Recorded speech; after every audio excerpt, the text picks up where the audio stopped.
You're a detective sergeant. You're assigned a homicide detail. A man is shot down in the street of a residential neighborhood.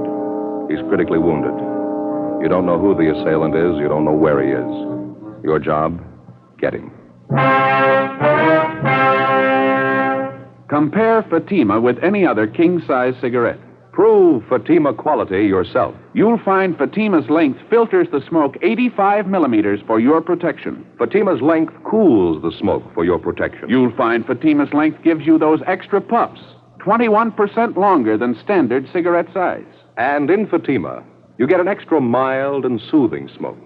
Plus, the added protection of Fatima quality. Definitely the best quality in its class, but the same price as the cigarette you're now smoking. Buy Fatima in the bright, sunny yellow pack. Best of all, king-size cigarettes.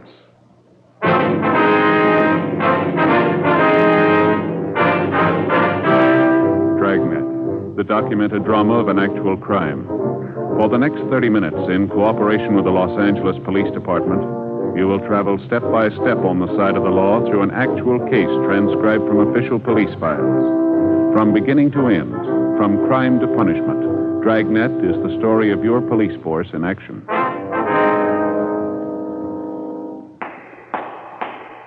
It was Thursday, January 20th. It was mild in Los Angeles. We were working the night watch out of homicide detail. My partner's Ed Jacobs. The boss is Thad Brown, chief of detectives. My name's Friday. I was on the way back from dinner, and it was 9:57 p.m. when I got back to the city hall, room 42, homicide detail. Hi, make it in time? No, they were closed up. Oh, that's too bad. Where'd you eat? Well, that cafeteria down the street was terrible. Nothing at all, huh? Well, I figured I'd be safe with a corned beef hash. Even that wasn't much. Soggy, you know. Probably standing all day. That's too bad. I asked Johnny if he'd stay open a couple of minutes late. Told him you were coming right over. The place was closed tight when I got there. Couldn't raise anybody. It's tough luck. Short ribs are really good tonight. Some great pie, too. Boysenberry. Best ahead anyway. Mm-hmm. Say, you got any of those bicarb pills in your locker? I could sure use one. I'm afraid not. Gave the last one to Gene Bechtel tonight. Oh. He ate at the cafeteria, too. Hiya. Oh, Well, what do you say? Any phone calls for me yet? Muriel down at the staff's office called. That run you asked for, they got it ready. It was the only call, huh? Yeah. Mm-hmm. What is it, Al? Something wrong? No, why? You've been moping around like you lost your best friend. What's the matter? You mad at the world? No, just my in-laws. The wife had her father and mother over for lunch today. The old man's getting to be a real pain in the neck. Don't get along with him, huh? I keep trying to. Doesn't seem to do much good. All he can think of is money. It's all he can talk about. Why let it bother you? My in-laws have been talking about it for years. Forget it. He won't let you. The minute he puts his foot inside the front door, it's the first thing you hear. Crusty old guy. That pipe he smokes enough to knock you over. Why don't you duck out when they come over? Tell them you got a call. You have to go to work. Well, the wife's onto that one. She makes me hang around. Keeps telling me her father and mother like me. You never know it. The old guy's a real tyrant. See, the wife comes from a big family. Every time I see her old man, he has to make a point of telling me how smart his other sons-in-law are. How much dough they're making. Yeah, same routine every time. One of his daughters married a carpenter. He's making $20 a day. One of them married a hod carrier. He's making $25 a day. Always ends up asking me how much I'm making. Why don't you tell him it's none of his business? I did today. That's what started the argument. I walked out. Crusty old guy. Yeah, so I get it. Homicide, Friday. Yes, sir. Where? Mm-hmm. Would you repeat? Yes, sir, I have it. Fine, thank you. Yes, sir, right away. Shooting, Kirkman near Alpine. Let me grab my coat. No details? Man down on the sidewalk, apparently hurt bad. Neighbor said it was a family fight. Come on, we better hustle it, Al. Let's go. That's one good thing about this job. What do you mean? Trouble. You don't know what it is till you hear about other people's.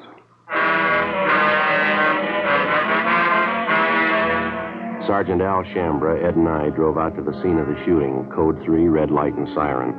We located the victim lying on the sidewalk approximately 50 feet from the intersection of Kirkman Avenue and Alpine Street. He was a dark-haired man, looked to be in his early 40s, tan complexion, well-built. He'd been shot several times in the chest, once in the shoulder. He appeared to be unconscious. A handful of curious neighbors were standing by. One of them, a short, balding man, identified himself as Ernest Whitley. He said he was the victim's next-door neighbor. What's the man's name, Mr. Whitley? Wally Radford lives right next door to me. Been my neighbor for years. Where do you live? This apartment court right here. I live in the cottage next to the end when they're number 8. Wally lives in number 9. One right on the end there facing us. See? Yeah, what do you know about the shooting, Mr. Whitley? Well, I didn't have anything to do with it. I was watching television with the wife. I heard the shots outside. You can ask the wife. She'll tell you. You heard the shots outside of Radford's cottage, is that right? Yeah, that's right. Where's the ambulance? Why don't they come? They've been notified. They're on the way. Well, who did the shooting, Whitley? Would you know that? Well, not for sure. We were watching television, like I said, when I heard the shots, wife and I. First, I heard the shots, and then I heard somebody yell. I thought it was some high school kids in a hot rod or something. You know, horsing around outside. Wife told me to get up and take a look anyway, so I did. Uh-huh. On the way to the door, I heard another shot. Then somebody yelled out again like they were hurt. Must have been 6 or 7 shots anyway. Just as I opened the door, I saw Wally go running past. I didn't know what was coming off. He ran right out toward the street here. Weaving back and forth, looked like he'd had a couple of drinks. I didn't know what it was. You didn't see the actual shooting? You didn't see anyone with a gun? Well, no. The only one I saw was Wally. He ran right by me, holding his hands up to his chest. I yelled to him, but he didn't stop. I didn't know if he was drunk or what. When he got out here to the sidewalk, I saw him fall down. I went after him. It was terrible. Say, either one of you got a smoke? Yeah, sure. Look, I'm still shaking like a leaf. There you go. Swell. Thank you. Want a light? Yeah, please. Thanks. You're welcome. Was Radford still conscious when you reached him, do you know? Just about, yeah. I don't know how many times he was shot. He was rolling around on the ground. Pain was terrible. The whole front of his shirt was all stained. I yelled to Mike Desmond, one of the other neighbors. He called you fellas. Did Radford say anything to you? How it happened? I kept moaning about the pain. Kind of made me sick. It was a relief when he passed out. Mm-hmm. Did he tell you how it happened? Yeah, his wife. I figured that was it when I saw what was wrong with him. He told you his wife shot him? Well, they had a big fight today, Wally and his wife. Started this afternoon, been going on all day, all night, yelling at each other, throwing things around. I never expected this, though. Something must have snapped. She must be out of her mind. Where's his wife now? I don't know. Still back in their cottage, I guess. I've been here since the shooting. I didn't see her leave. Joe? Yeah. We got our hands full. Now, what do you got? Just talking to one of the neighbor women back in the court here. She said a Mrs. Radford phoned her about 5 minutes ago. Identified herself as the victim's wife, cottage number 9. What did Miss Radford want with the neighbor? She said she was giving fair warning. She wanted her to pass the word along. What do you mean? Claims she's going to kill anybody that comes after her.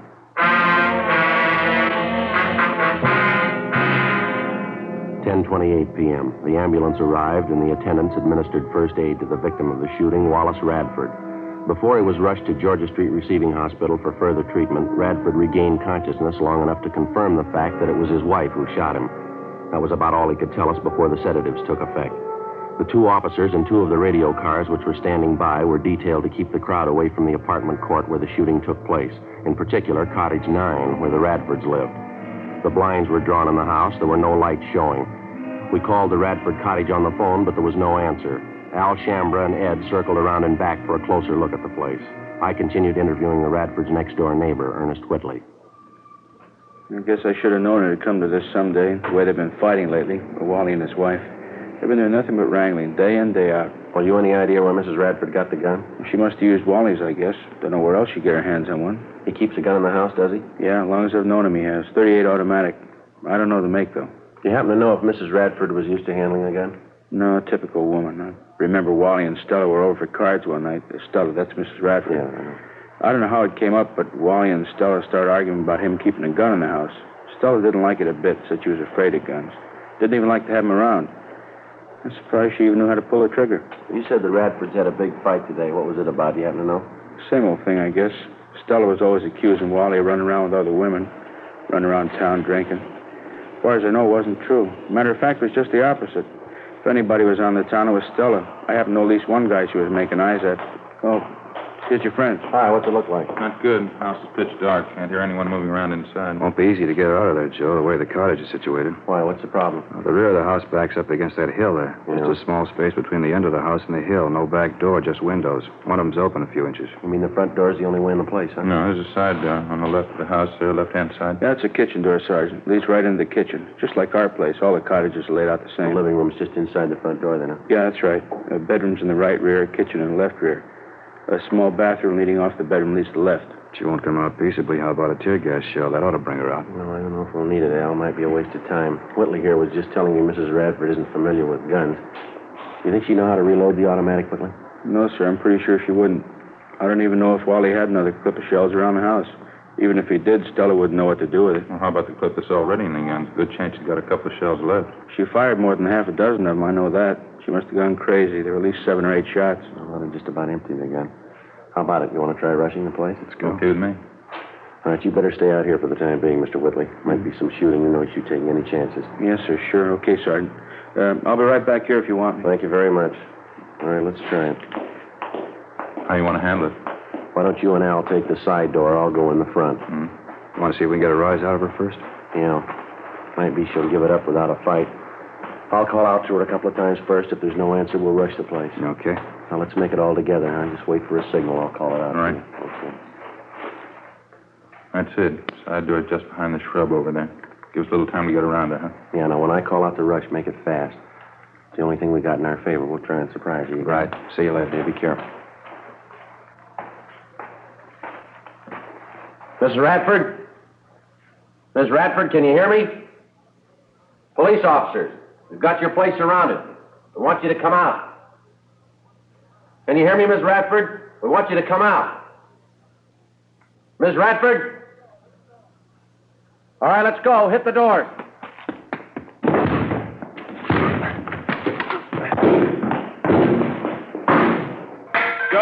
Joe, you all right? Yeah, what about you? In the kitchen. It's empty. Okay, just a minute. Living room's empty, not in here. Ed, in the bedroom. Nothing here. Yeah, how about that? Hey, Joe, back here. Where are you? Bedroom, straight back. All right. Have a look. Did you check the bathroom and all the closets? Everything. She's gone. 10:46 p.m. We double-checked the cottage, all the buildings, and possible hiding places adjoining the Radford house, and then we combed through the immediate neighborhood around the apartment court. There was no trace of the suspect, Stella Radford. In the apartment, we found a picture which neighbors told us was a good likeness of Mrs. Radford. Al Shambra got to a phone, called the office, and a local broadcast and an APB was gotten out on her. We figured she probably slipped out of the house without being noticed during the general excitement immediately after the shooting. Her phone call to one of the neighbors warning that she'd kill anyone who came after her only served as a stall to give her more time for a getaway. 10:55 p.m. Ray Pinker and the crime lab crew arrived and began their preliminary investigation. Judging from the bloodstains found on the furniture and the rug in the living room and on the front steps of the cottage, Radford had first been shot while he was in the living room, and then apparently he ran out the front door to escape the gunfire. A trail of 7 empty shells ejected from a .38 caliber automatic seemed to indicate that his wife followed him out the front door, still firing at him as he tried to get away. We checked the apartment court garage, but the Radford's car was still there. We remained at the apartment court interviewing the neighbors and trying to get a line on some of Mrs. Radford's known friends and associates. Joe, how'd you make out? Not much, Al. The neighbor I talked to hardly even knew the Radfords. How about you? Not much better. Girl in the apartment up the way name's Joanne Taylor. She told me she knew Radford's wife fairly well.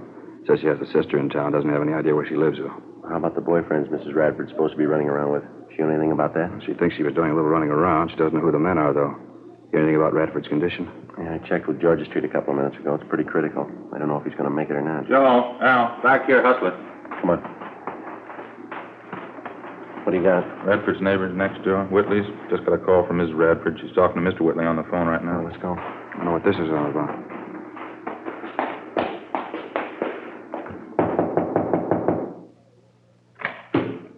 Oh, yeah, Sergeant. I was just going to run and get you. Do you have Mrs. Radford on the phone? I did, yeah. She hung up just before you came in. Wouldn't talk, though. Did she tell you where she is? No, she sure sounded funny. I think something snapped. She's a little crazy. What'd she say? Why'd she call you? Said she wanted to find out if her no-good husband was dead yet. That's all I could make out. The rest was just a lot of gibberish. She wouldn't give you any idea where she was? Where she was phoning from? No, I asked her, but she just laughed at me. Might still have a chance to find out, though. Yeah, how's that? She's going to call me back. While Ed and I waited with Mr. Whitley in his apartment, Al Shambra got to another phone in one of the adjoining apartments, called our business office, and gave them the number of the Whitleys' telephone. He asked them to make arrangements as soon as possible to have all incoming calls at the Whitleys traced to their origin. Meantime, Ed and I were briefing Ernest Whitley as to what he should say if and when the suspect, Stella Radford, called him back. There was no phone extension in his apartment, so the only way we'd be able to monitor the conversation would be for Whitley to share the receiver with one of us. We waited. 11:30 p.m., 11:45, midnight, 12:15 a.m. Sergeant? All right, try and keep the receiver tilted so we can listen. Yeah, sure. Hope I got it straight. Okay. Hello? Ernie, this is Stella. Did you find out what I told you to? Yeah, I called the hospital. Wally's a lot better. It's not as bad as they thought it was. What do you mean it's not bad? You trying to kid me? No, it's the truth, Stella. It's not half bad at all. Wally's going to be all right. Couldn't be. I shot him 4 or 5 times. times. How could he be all right? Look, I didn't say he was all right. I said he was going to be all right. Look, it's nothing serious, not half as bad as they thought. You're lying. You know you're lying, Ernie. Look, come on, snap out of it, will you, Stella? It's going to be all right. Wally forgives you. Believe me, he does. Now, look, why don't you come home? We'll get the whole thing straightened out. There won't be any trouble. Why don't you stop trying to kid me? It's not going to be all right. I've seen the last of you and the last of Wally. Stella. I'm with my boyfriend now. We're getting out of town. Now, wait a minute, Stella. Use your head, huh? Don't go rushing in anything. You don't have to tell me. I know what I'm doing. I don't care if that dumb husband of mine lives or dies. But just tell him he'd better not try to follow us. Oh, Stella. My boyfriend's an ex-con. He's got a gun and he knows how to use it. Well, Stella, will you listen a minute? You can tell that to the cops, too, in case they're going to follow us. They try and stop us, and they're going to have a fight in their Look, heads. you keep talking. Will you listen for just a minute? Where are you now? Let me come down and talk to you. Not a chance. Just be a waste of time. I'm leaving with my boyfriend in half an hour. You can tell Wally I hope he dies. Wait a minute, Stella. He gave me a message for you, honey. He left something with me. He wants you to have it. What? His wallet. He gave it to me just before he left for the hospital. Got $94 in it. Says he doesn't care what you think of him. He wants you to have the money. $94? Yeah. He didn't have that much money with him. Where'd he get it? Well, I don't know anything about that, but it's right here in his wallet, just the way he gave it to me. He wants you to have it. That's all I know. I don't get it. He didn't have that much money. Well, what do you want me to do? Take it back to him? Tell him you didn't want it? Look, give the guy a break, huh, Stella? It's the only way he's got to show you how he feels about you. Stella? Isn't that right? Well, how about it, Stella? You got the money with you? I told you, yeah. Pick it up any time you want. No. You bring it down here. I'll pay your cab fare, buy you a drink. You can meet my boyfriend. Yeah. Just a minute. Stella? Hello, Stella? Yeah? It's about 12:30 now. I'll be down here in half an hour, huh? Uh-huh. I'm in a bar right on the corner. You can't miss it. Where? What corner? 9th and Avalon. As soon as the suspect, Stella Radford, hung up, we went to the apartment cottage next door where Al Shambra was on the phone in constant communication with our business office. He told us that somehow there'd been a slip-up. They were unable to trace the call to its point of origin. 12:36 a.m. According to plan, Ernest Whitley left his apartment, called a taxi, and headed downtown to keep his appointment with the suspect, Stella Radford. Ed Jacobs and Lieutenant Tony Ruiz from Homicide followed him. Al Shambra and I stood by at the apartment. More waiting. 1 a.m., 1:30, 2 a.m. Think they'd call us anyway. Wonder what the hitch is. Well, it's kind of hard to figure, Al. It's either a bum steer or they ran into some kind of trouble, maybe. And Mrs. Radford, she really warmed up to the idea when the money was mentioned. Well, apparently, yeah.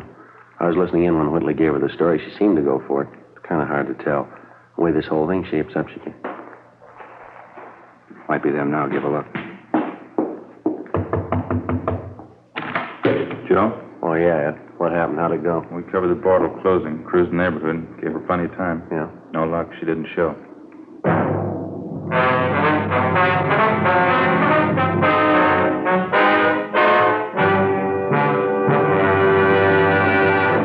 You are listening to Dragnet, authentic stories of your police force in action. Fatima, America's first, largest selling blended cigarette. Now king size. The only king size cigarette that makes you this money-back guarantee. Buy a pack of Fatimas. Enjoy Fatima quality, extra mildness, and superbly blended tobaccos. If you're not convinced Fatima is better than the king size cigarette you're now smoking, just return the pack and the unsmoked Fatimas by August 1st, 1952, for your money back plus postage. Fatima, Box 37, New York 1. Buy Fatima. Compare them with any other king-size cigarette. 1. Fatima's length filters the smoke 85 millimeters for your protection. 2. Fatima's length cools the smoke for your protection. 3. Fatima's length gives you those extra puffs, 21% longer than standard cigarette size. And you get an extra mild and soothing smoke, plus the added protection of Fatima quality. Remember, more smokers now insist on Fatima quality than ever before. Buy Fatima. In Fatima, the difference is quality. Best of all, king-size cigarettes.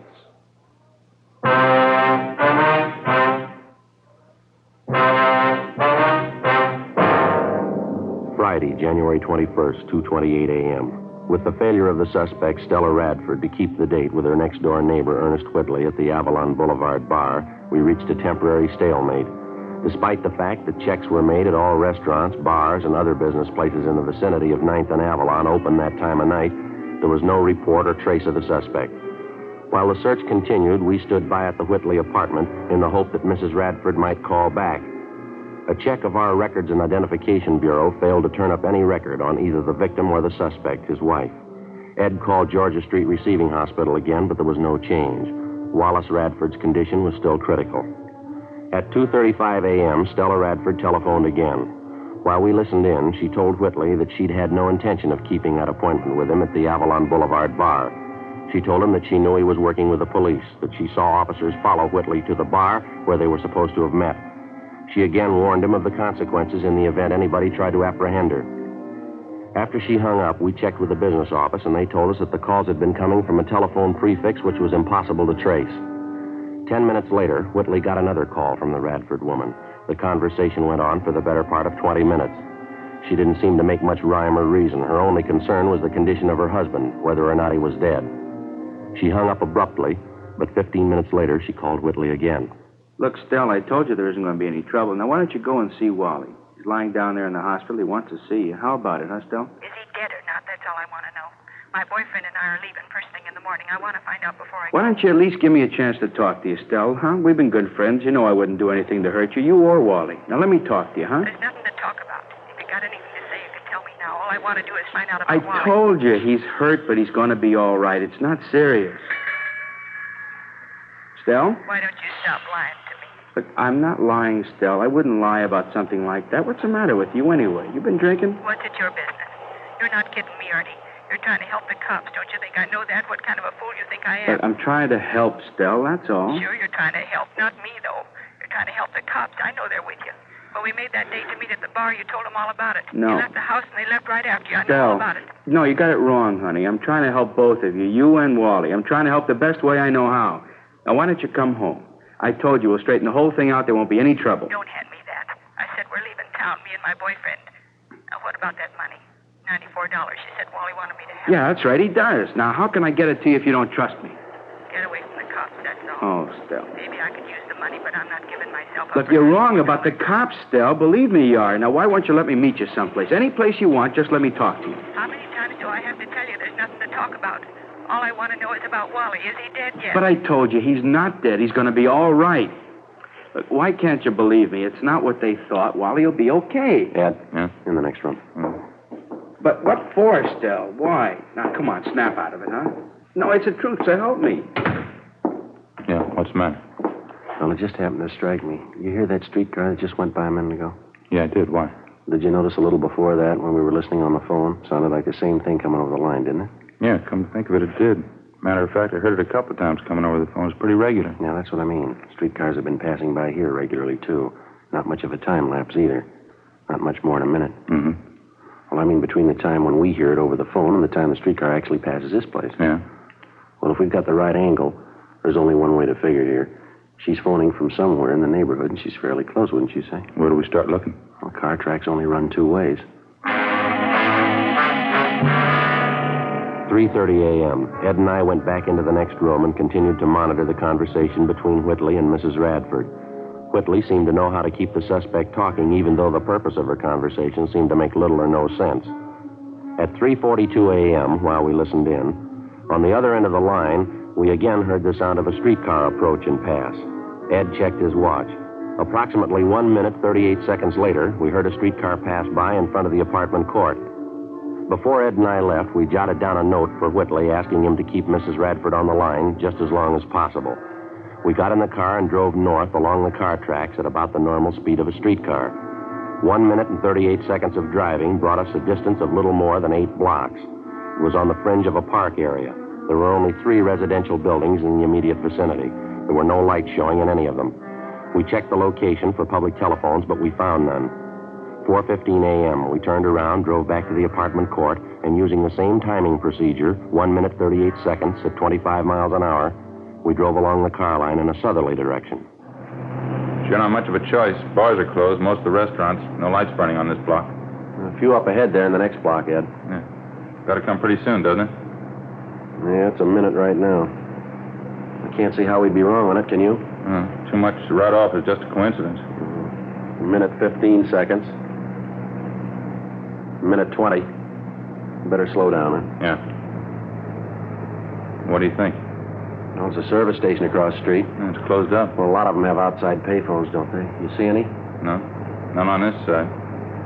Let's see, I'll pull up in there, huh? Yeah. There's a phone booth in the back there. There's no lights, though. Looks like somebody in it. Yeah. Looks like a woman. Yeah, it is. Come on. All right, hold it up, lady. She's running for it, Joe. All right, come on. Come on, hold it up, lady. Police officer. Let go. Let go of me. What do you think you're doing? Police officers, lady. Here's our identification. I'd like to talk to you. You leave me alone. Just leave me alone. That's all. I don't have to talk to you. Your name's Stella Radford, isn't it? No, it isn't. Is that your identification? Who sent you here? Who was it? Are you Stella Radford? You couldn't have found out. How'd you know I was here? It was Ernie, wasn't it? Him and his friends. He told you. No, ma'am. I don't see how you found me. Somebody had to tell you. You never could have found me. I don't see how I made any mistake. Yeah, that's right. Let's go, lady.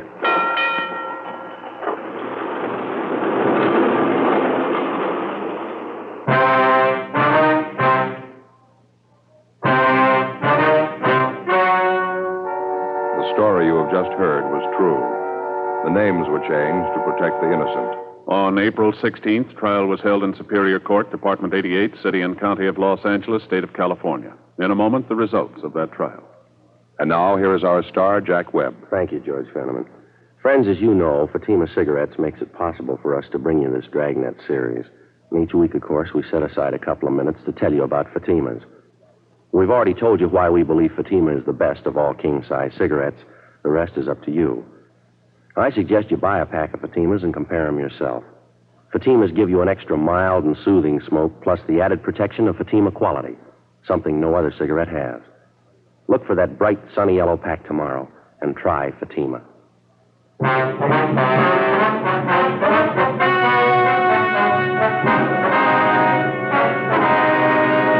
The victim of the shooting, Wallace John Radford, recovered from his wounds and refused to press charges against his wife.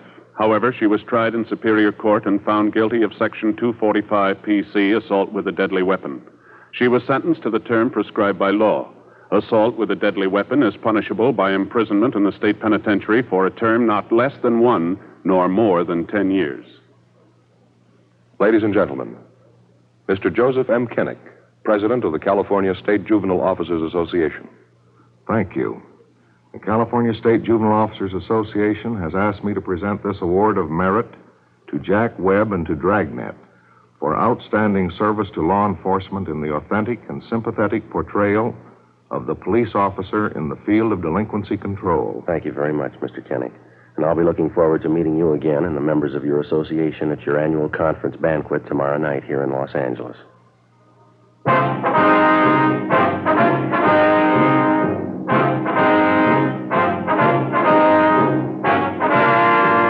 You have just heard Dragnet, a series of authentic cases from official files.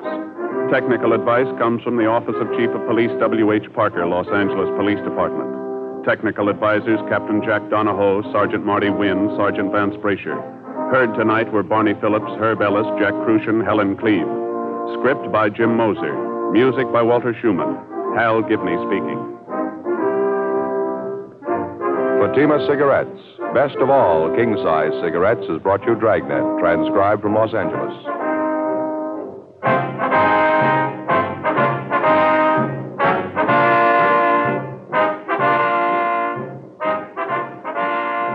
Ladies and gentlemen, nature plus the threat of man-made catastrophes make continuing help in constant preparedness necessary. The Red Cross binds these needs. Answer the Red Cross call with a generous contribution.